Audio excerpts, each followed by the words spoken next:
Welcome back to Wave of Docker. In today's video, we will be covering the Orioles upcoming series with the Boston Red Sox, taking place from Thursday, September 28th to Sunday, October 1st. This is the final series preview of the season. It's been a lot of fun making these over the last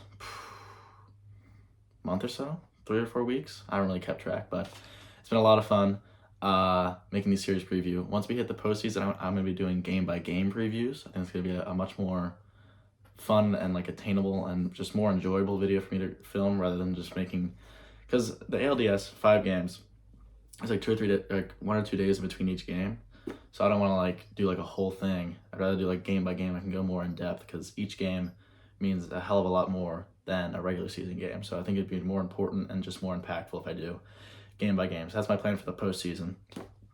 But let's just get into the information for this the final series of the Orioles season. Very exciting. So the Orioles are going to be trotting out Dean Kramer and John Means, but the last 2 starters are TBD because magic number is 1 right now. So once we clinch, I'm sure Hyder's just probably going to trot out like a bullpen game, or just I don't know, maybe give Ryan McKenna the ball, or I don't know, give Aaron Hicks the ball. I think that'd be fun. But yeah, as of right now, it's just Kramer and Meansy for game 1 and 2. The Red Sox probables are Chris Sale, Nick Pivetta, Cutter Crawford, and Tanner Houck. I'm not going to cover the Red Sox in this video. It's just not really important to me, and it's not really important to, I think, the fans, because, magic number's 1, and the Red Sox have essentially really just thrown in the towel. They're in last place in the AL East. They were eliminated from the playoffs, I think, a week and a half ago, so not really important to me. As for, just want to cover the Orioles and just sort of postseason implications with these next few games. But Kramer, he's had a rough last few starts, but I think he's going to have a big one. Big game Kramer, I think it'd be awesome. I saw something on Twitter where he was, obviously we received him in the Manny Machado trade, which for a lot of people signified, the start of our rebuild. And, with him starting on clinchmas, a potential clinchmas, I think it'd be cool if he's the starting pitcher in the game where we eventually clinch the AL East and the top seed in the American League postseason. So that's really cool. And Kramer is Jewish, but I think he'd be willing to settle for a Merry Clinchmas game. And Meansy, and he's just been looking awesome over his last 2.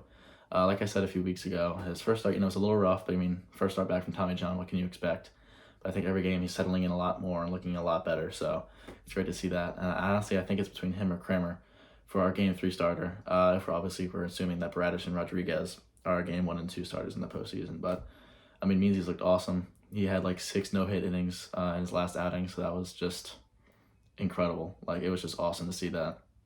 Only giving up 1 run on 1 hit through 7 1/3 inning, and your 3rd game back from Tommy John is just unheard of. And he's just looking great. His stuff's looking phenomenal. Changeup and curveball are just really making batters look foolish. So yeah, he's just looked awesome. But yeah, like I said, I'm not really going to cover the Red Sox. They really just laid down and just sort of throwing in the towel. Alex Cora, he pulled Justin Turner yesterday to get an ovation. So they're just trotting out a lot of punt lineups and just not really looking to win much games right now. But yeah, hopefully, magic number's 1, 4 games left. Hopefully we can clinch today or tomorrow. So that's my coverage on the games. But now let's get into some fun Orioles anecdotes with their record. So like I said, if we win 1 more game or Tampa loses 1 more game, we will clinch the AL East title and the 1 seed in the American League postseason, so that's very exciting. And 1 more win would clinch our first 100-win season since 1980, which is just insane.